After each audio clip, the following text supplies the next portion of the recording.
दर्शक बिन हाम्रो नेपाली चलन चाहिँ महिलाहरूले हलो जोत्नुहुन्न, महिलाहरूले चाहिँ बाँसुरी बजाउनुहुन्न भन्ने खालका अनेक थरी भनाइहरू छन्। तर त्यही भनाइलाई चिर्दै सुस्मिताजीले चाहिँ यसरी जोतिरहनु भएको छ। उहाँलाई चाहिँ मान्नै पर्छ। हजुरले यसरी जोत्न कहिलेदेखि सिक्नुभयो भन्नु न? सानैदेखि चाहिँ उहाँले यसरी जोतेको कुरा चाहिँ बताउनु भएको छ। उहाँ चाहिँ निकै नै साहसी लाग्यो मलाई। मजाले यत्र जर्सी गोरुलाई चाहिँ मजाले घुमाइ जोत्नु भएको छ। यसरी जोत्दाखेरि कसैले केही भनेछन् कि छैनन्? ओ केटी मान्छे महिला मान्छे यसरी जोत्ने भनेर कोही भन्छ कि भन्दैन? कसैले के भन्दैनन्? ए हो र।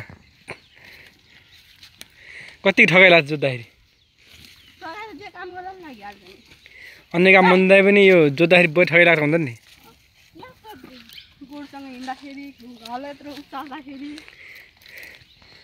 साह्रै ठगाइ लाग्छ है। अनि कति रिस उठ्छ जोत्दाखेरि?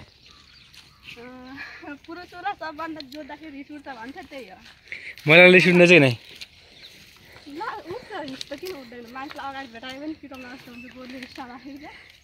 ओहो त्यस्तो रिस उठ्छ। त्यही भएर उहाँले लामो लोहोरले पनि भाँचेर अहिले छोटो बनाउनु भएको छ। धेरै यसरी पिट्ने काम नगर्नु होला। किनभने अब यत्र जमिन जोतेर चाहिँ गोरुहरूले बिचरा दुनियाँलाई पाल्ने काम गर्छन्। त्यस कारणले गर्दाखेरि त्यसरी धेरै पिट्ने काम नगर्नु होला। रिसरले चाहिँ पिटी चाहिँ लोहोर नै भाँच्ने काम गर्नुभएको छ। पहिला चाहिँ पुरुषले गर्ने काम यो हो, महिलाले गर्ने काम यो हो भनेर छुट्याइन्थ्यो होइन। महिलालाई चाहिँ त्यो काम गर्नु नभनिन्थ्यो। त्यसमा पुरुषले गर्ने काम अरू के गर्नुहुन्छ हजुरले? जे पनि गर्नुहुन्छ हो र। पुरुषले गर्न सक्ने हर काम गर्न सकिन्छ जस्तो लाग्छ त्यसो है।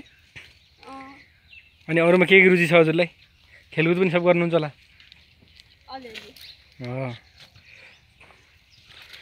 भनेपछि पहिला चाहिँ जोत्दै पुरानो भाका गीत गाउँदै जोत्दै गरिन्थ्यो। सुशीले हाल्दै गीत गाउँदै गरिन्थ्यो भन्छन् होइन।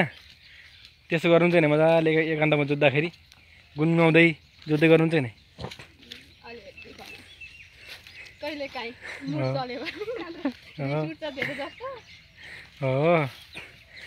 काले माले भनेर गीत गाउँदै जोतेको कोही छ कि छैन कहिले तपाईँले? कस्तो भाका गाउनुहुन्छ अलिक सुनाइदिनु न। हो ल यताबाट म खिच्दै गर्छु, तपाईँले ट्याक्क गोरु फर्काएर अलिअलि गुनगुनाउँदै आउनुहोस् है। त्यहाँ के भयो सास भइरहेको छ क्या?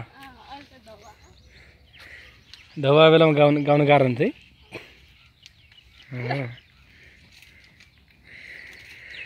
बधाई तथा बेस्ट अफ लक भन्न चाहन्छु। सुस्मिताजीले चाहिँ पुरुषले गर्ने हर काम गर्न सक्छु भन्नुभएको छ। उहाँ चाहिँ एकदम साहसी लाग्यो मलाई। यस्तै साहसी महिलाको चाहिँ नेपालमा खाँचो छ। किनभने महिला पनि हर काममा चाहिँ अघि छन् भन्ने चाहिँ देखाउनको लागि यस्तै महिलाको आवश्यक पर्छ, यस्तै चेलीको आवश्यक पर्छ होइन सुस्मिताजी? के भन्न चाहनुहुन्छ यस्तो महिलाहरूलाई जो चाहिँ चुलामै सीमित छन्, जो चाहिँ होइन महिला पुरुषको काम चाहिँ गर्नुहुन्न भन्ने खालको अन्धविश्वासमा बाँचेका छन्, त्यस्ता महिलालाई के भन्न चाहनुहुन्छ हजुरको केही भनाइ? मेरो भनाइ त्यही हो, त्यस्तो गरेर बाँच्नु ठिक छैन। आफ्नो इच्छा अनुसार बाँच्नु सक्नुपर्छ। आफूले जानेर सिक देखाउन पछि पर्नुहुन्न, केही कुरामा पछि पर्नुहुन्न भन्ने मेरो भनाइ हो। एकदम सही भनाइ चाहिँ व्यक्त गर्नु। पुरुषले जति हामी पनि गर्न सक्छौँ भनेर देखाउन सक्नु पर्यो।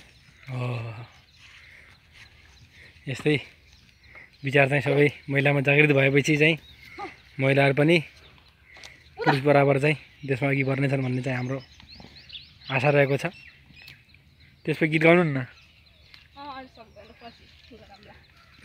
ठिक छ, आगामी दिनमा चाहिँ अरू पनि गरौँला भन्दै उहाँको चाहिँ सम्मान स्वरूप उहाँको यस साहसलाई चाहिँ सेल्युट गर्दै सक्दो सेयर गर्नुहोला, सब्सक्राइब कमेन्ट गर्नुहोला भन्दै बिदा हुन चाहन्छु। हवस् त, नमस्ते।